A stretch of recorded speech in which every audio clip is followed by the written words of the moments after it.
Sabe uma coisa que me deixa puto em termos de preconceito hoje em dia? Aquele discurso que a gente tem que preservar a cultura dos índios usado como desculpa para manter eles num zoológico em estado primitivo.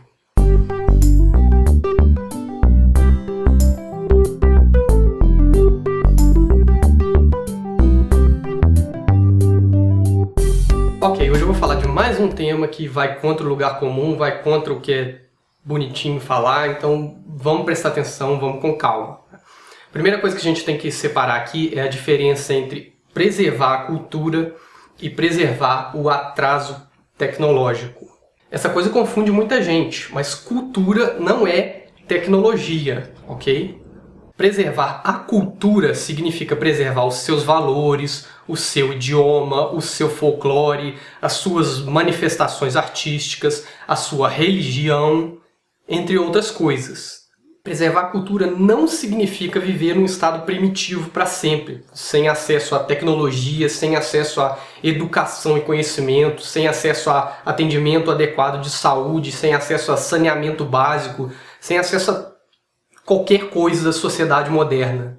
Preservar a cultura não significa viver isolado do mundo, sem ter direito de conhecer o resto do mundo, sem ter contato com outras culturas.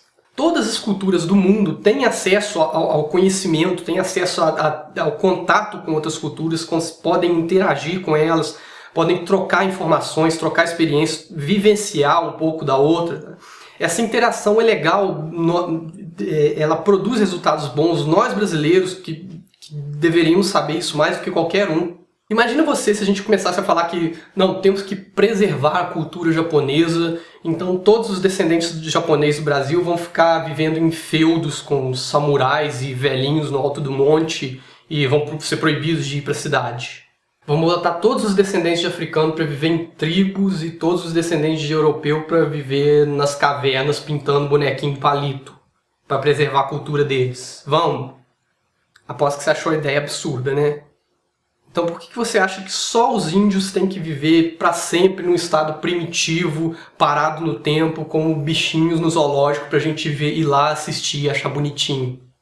E o pior de tudo é que além de estar preservando o atraso tecnológico deles, a gente está destruindo de fato a cultura deles.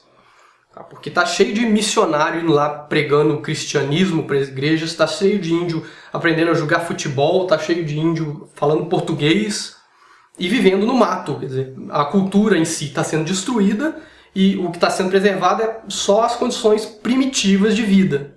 E todo mundo batendo palma, achando bonitinho, romântico, como o Brasil preserva seus povos nativos. Quando era possível, a gente está fazendo exatamente o contrário.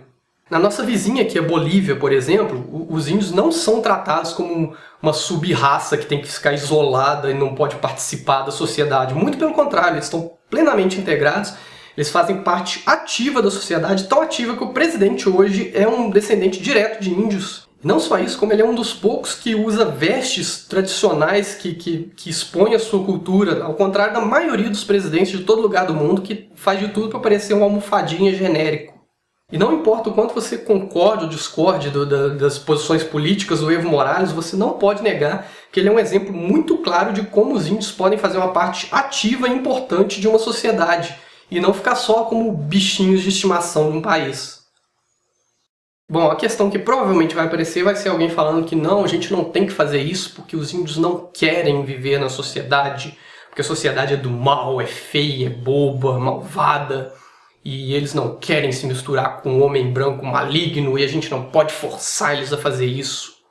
Vamos dividir isso em duas partes, tá? A primeira questão que a gente gosta muito de repetir é que o índio é aquele bom selvagem que vive em harmonia perfeita com a natureza, que não tem maldade no coração e que é uma pessoa santa, cheia de inocência, ingenuidade. Isso é papo furado, tá? Isso é visão romantizada de uma elite intelectual que quer botar o índio como um santo da floresta contra as maldades do mundo moderno. Isso é muito bonitinho em filme, isso é muito bonitinho em revistinha, isso é muito bonitinho em historinha, mas o índio é um ser humano e como qualquer outro ser humano, ele tem a mesma capacidade de ser idiota, imbecil, preconceituoso, violento, assassino e tudo que todo ser humano tem. Ele não é melhor nem pior do que ninguém. E por causa desse discursinho fofinho, bonitinho, a gente está mantendo eles lá em condições precárias, sem acesso a conhecimento, analfabeto, morrendo por causa de doenças que têm tratamento ridiculamente simples, sem acesso a saneamento, saúde, cuidados básicos, enfim, está mantendo eles como bicho. E a segunda parte, se eles não querem ser integrados às sociedades, a gente tem que obrigar eles? É claro que não, tá? Mas aí tem uma questão. Será que eles realmente não querem? Será que eles realmente têm escolha? Qual a qualidade da informação que eles têm sobre a sociedade? Nesse momento eu vou fazer uma especulação, vou botar um sinal bem claro aqui para você perceber que é especulação, tá? Eu posso estar redondamente enganado, mas vamos lá. Qual a fonte da informação que os índios têm sobre a sociedade? Qual o contato que eles têm com a sociedade moderna? São basicamente os funcionários da FUNAI que estão lá, e ONGs e entidades que estão lá para cuidar dos índios. E esse tipo de pessoa, esse perfil de grupo que está lá para dar assistência, dar apoio, dar o que seja aos índios, são pessoas que estão diretamente interessados, tá? Eles têm um posicionamento ideológico de que os índios devem continuar lá. Então eles estão lá para fazer a cabeça dos índios que o mundo do homem branco é coisa do mal, é coisa do capeta, é cheio de violência e egoísmo e feio, bobo. Apesar de as pessoas desse grupo adorarem viver no conforto da cidade depois que saem da aldeia, eles estão lá para fazer a cabeça dos índios sobre os terrores do mundo do homem branco. Agora, fim da especulação, vamos voltar a falar de dados concretos. O outro ponto que precisa ser dito aqui é que os índios não podem se integrar à sociedade. Pelo menos não na sua maioria.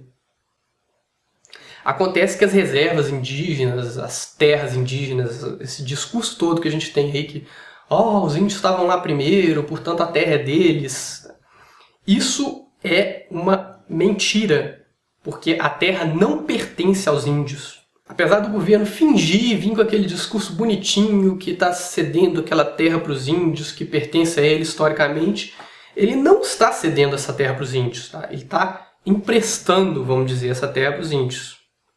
Os índios, eles podem viver lá, eles são autorizados a viver lá, mas eles não podem fazer mais nada com aquela terra. Eles não podem vender, alugar, emprestar, ceder, convidar, construir, não podem fazer nada porque a terra não é deles. A terra ela é cedida pelo governo em usufruto. Então, primeiro, um índio que queira sair da sua terra e ir para a cidade, ele vai sair com a mão na frente e outra atrás. Ele vai para a cidade sem nada, porque a terra não é dele, para ele vender, para ele fazer o que quiser. Ele vai para a cidade sem nada, sem educação de qualidade, sem conhecimento, sem cultura apropriada para viver numa sociedade. Então, se ele sair de lá para ir para a cidade, de fato ele está indo para virar mendigo. Ou para ralar muito para conseguir ser alguma coisa. E segundo, o índio não tem opção de trazer o desenvolvimento para sua aldeia, tá? Porque nenhuma empresa pode construir lá hospital, iluminação pública, saneamento, supermercado, nada. Tá? Porque a terra não pertence ao índio para ele autorizar ou desautorizar alguém a construir lá. Tá? E qual empresa vai ser louca de construir numa terra que não pertence a ela? Que ela não tem direito sobre? Então a grande questão é, o que de fato são as terras indígenas? São um imenso zoológico de gente. De onde eles não podem sair e para onde eles não podem trazer o progresso. Eles são tratados constitucionalmente como uma sub-raça, eles não têm os mesmos direitos civis das outras pessoas, eles são vistos pela Constituição como cidadão relativamente incapaz, eles são essencialmente bichos, vivendo num cercadinho isolado do resto do mundo, tá? Pro resto da humanidade ir lá e achar bonitinho, tirar foto, assistir, como se fosse uma espécie de safari humano. Bom, gente, é isso. Tá dado o recado de hoje. Eu vou ficando por aqui. Obrigado e até a próxima.